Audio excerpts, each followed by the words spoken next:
Morning, everybody. Doing a quick driveway video here. I just want to do a follow-up to our patrol officer shield course we ran in Newton this past week. First off, big thank you to several of our area reps and distributors, Riley Edwards and Steve Robbins out of AAA in Dedham, Jim Barry out of Safariland, and then Matt Johnson out of Point Blank. All those guys are huge in helping donate shields for the class, so that students could, basically try newer stuff on the market, stuff that their agency might not have, but they weren't sure of if it was viable for them and such.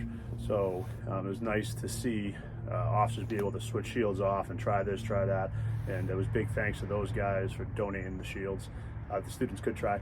One thing I want to touch upon in this video, the new offerings for rifle grade carryable shields. Back when I started as a police officer over 15 years ago, shields were handgun threat. If you wanted a rifle shield, it was just too damn heavy to be carryable. Then you had to do, rolling shields and things like that. Rolling shields have to be usually assembled on site. Then on a quick grab item, if they were small enough to be carried, they were so small that it kind of made them unpractical. So you didn't really see rifle grade carryable shields out there. Last couple of years, we're starting to see them hit the market more, and it's due to the technology.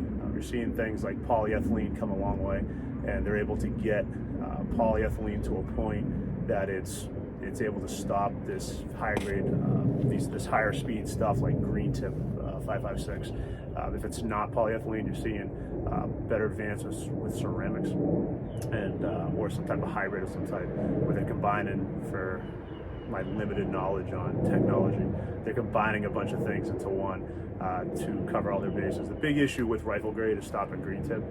Remember, when it comes to ballistics, the faster something's going, the more dangerous it is, not necessarily the bigger, but the higher speed of a round is what they're trying to, becomes the biggest problem, is the higher speed rounds. So technology's come a long way. Two offerings that popped up in class for demonstration and for demo were the Hardwire 20x30. Hardwire is in conjunction with Safariland, and that's this plate right over here. And then we have the Vanguard here from Point Blank. Just note the orange, this is a demo shield. It's actually non-ballistic. It's for the purposes of training. That said, it's the same exact weight, size, build, everything as the actual live shield. So it's actually kind of nice. And Point Blank is probably one of the only companies I've seen make a training version of their live shield. You can actually buy this shield. When it comes down to it, spec-wise, they're both doing what they're supposed to be doing, and they were really nice. I ran these, I used these when I was teaching, and it was my first experience kind of carrying these around, and it's the weight of the old, say 15-year ago 3A shields is comparable to what the new 3 shields are. So it was kind of nice to see technology come that far. There's always trade-off with things. That's a Safariland Hardwire one. There's no viewport in it. When it comes to any shield, your viewport's going to be your heavier item. The tech design, the technology, and all the stuff gone into viewports to stop threats makes them a little heavier. So while you do lose the viewport in that one, the weight is comparable to this one. As you can see, the Hardwire has a bigger coverage area, so it's kind of a trade-off, coverage area for viewport and such. And right now we're not going to get into that, whether you need a viewport or you don't need a viewport. That said, the size of the Vanguard I really liked a lot. The Vanguard, which is the Point Blank one here, it just seemed to be that perfect size, that perfect shape.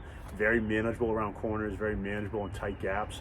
One of the big issues you see is trying to maintain if you're keeping shield and core or keeping the shield in the hallway, it's very hard to maintain that long cover while you're trying to either threshold assess a room or dump guys off into a room in tight, say residential hallways of less than 4 feet, so 4 feet width.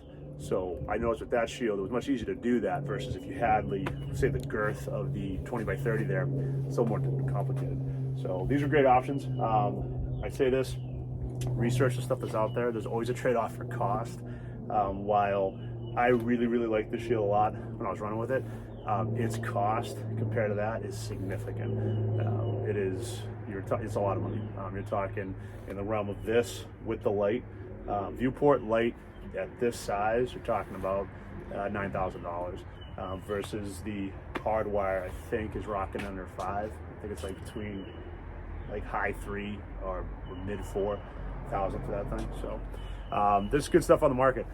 So please, check with your old local distributors and see what you can get. But I do see that rifle grade armor has come a long way for actual carryable shields and not roller shields.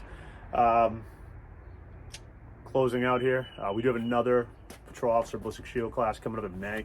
Same location, same class, same location, Newton, Mass. The class, I think, is the 15th and 16th. It's a Monday and a Tuesday. We think the roster is about 3/4 full. So if you're interested, get signed up and hopefully give you some good training. So on that, happy Easter, everybody, and have a good day. Bye.